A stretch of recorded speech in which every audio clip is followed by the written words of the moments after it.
har købt en sejlbåd, som vi elsker at sejle i. Med en idé om, at man ikke behøver at sejle op på den anden side af jorden for at opleve nye eventyr, sejler vi ud for at møde nye mennesker og smuk natur. Vores filosofi er, at de store oplevelser venter lige rundt om hjørnet. Det er tid til at tage på tur med Klan.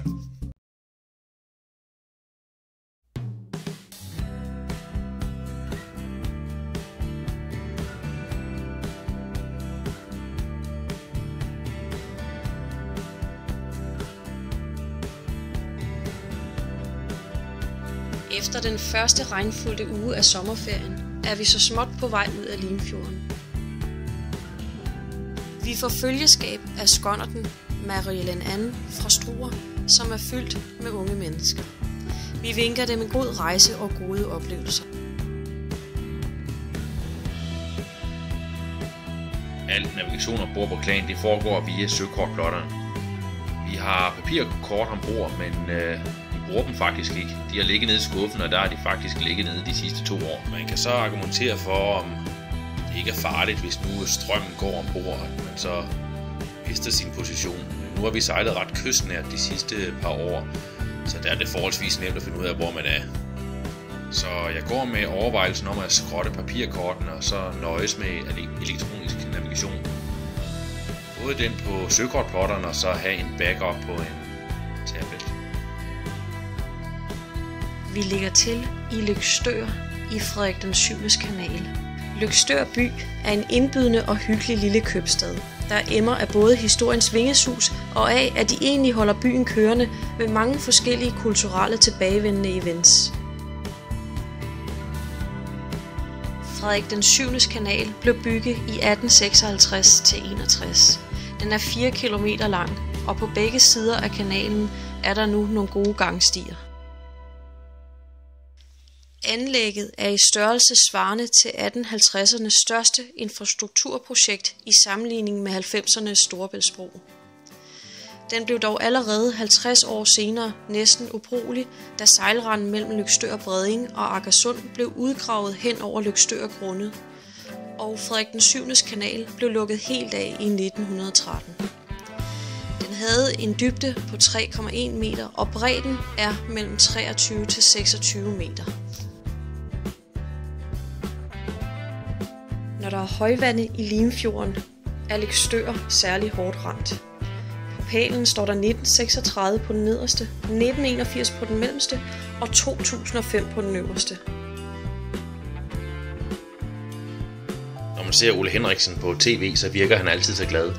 Så vi sejler en tur ind igennem den smalle rende til Nibe for at se, hvor han har fået sit gode humør fra. Byen viser sig nu at være temmelig kedelig, men havnen er rigtig hyggelig, og vi finder sommerens bedste ishus lige på havnen. I Aalborg er der mange havne at vælge imellem. Vi vælger at lægge os til i Vesterhavn. Der er godt nok trængsel om pladserne i denne havn, men så er vi både tæt på selve museet og på selve byen. Når man nu har en søn og en mand, der lider lidt af højdeskræk, så kan man jo ikke gøre andet at udfordre dem og tage dem med op ved Aalborg Zoo, hvor de har fået en go-high-bane. Men som man kan se på optagelserne, gik der ikke lang tid før, at Sønneke synes det var rigtig sjovt.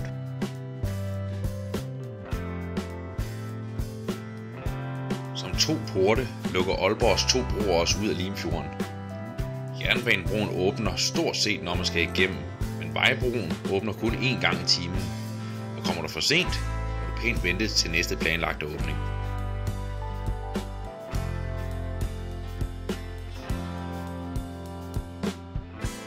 Cirka 1,5 uge inde i sommerferien sejlede vi fra Aalborg, og på vejen ud af Limfjorden fik vi følgeskab af andre både, som der lige havde startet deres sommerferie. Det blev hurtigt til en snak om, at vi nok havde haft et par regnfulde dage, og at de nok skulle se frem til at få lidt bedre vejr, end det vi havde haft. Ved passage af Hals siger vi farvel og på gensyn til Limfjorden. Vi har købt en AES-transponder som en del af vores sikkerhedspakke. Vi har ikke købt den, fordi den skal erstatte en radar, men fordi vi havde svært ved at bedømme, hvor langt andre skibe var væk. Så i samarbejde med et godt udkig, mener vi, at vi er dækket bedre ind sikkerhedsmæssigt, når vi krydser de travle stræder.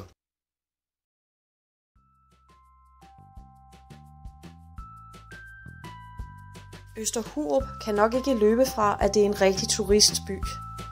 Men der er mange gode oplevelser. Der er et hyggeligt bymiljø, der er et rigtig godt havnemiljø, der er plads til krabbefangst til børnene, og der fiskes ivrigt med fiskestinger ude for enderne af molerne. Det lykkedes endda vores søn at fange sin allerførste hornfisk.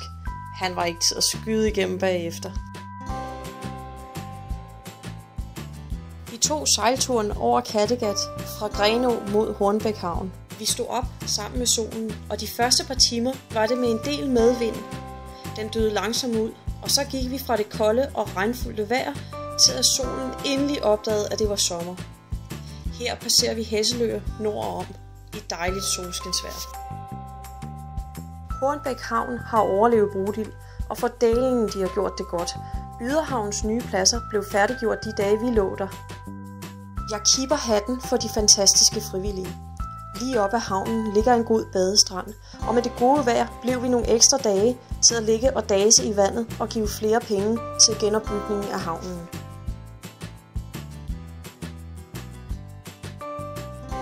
Præcis en uge efter at Havana havde Kronborg om styrbord, passerede vi også, dog uden følgeskab og andre sejlere.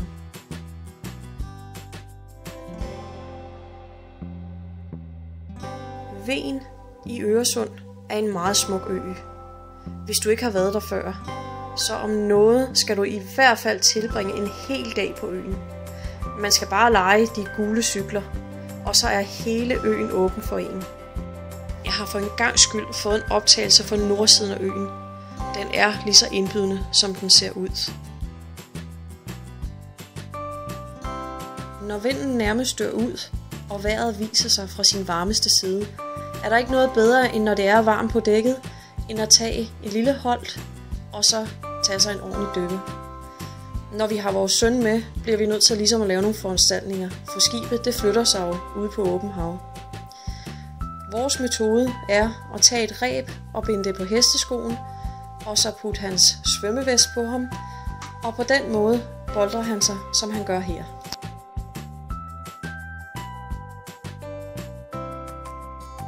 Efter 3 ugers sejlsommerferie ankommer vi i egen hjemhavn. Vi pakker lige, det man kalder det mest fornødne, altså vasketøj og andre småting. Når man lægger det ud, som vi gjorde her, så kommer man til at tænke på, hvor meget møg man egentlig talt slipper med hver eneste gang.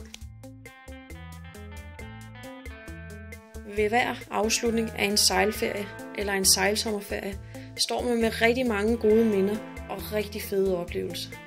Men i guder, man står faktisk allerede og savner, man skal afsted på det næste. Jeg glæder mig til næste års sejlsommerferie.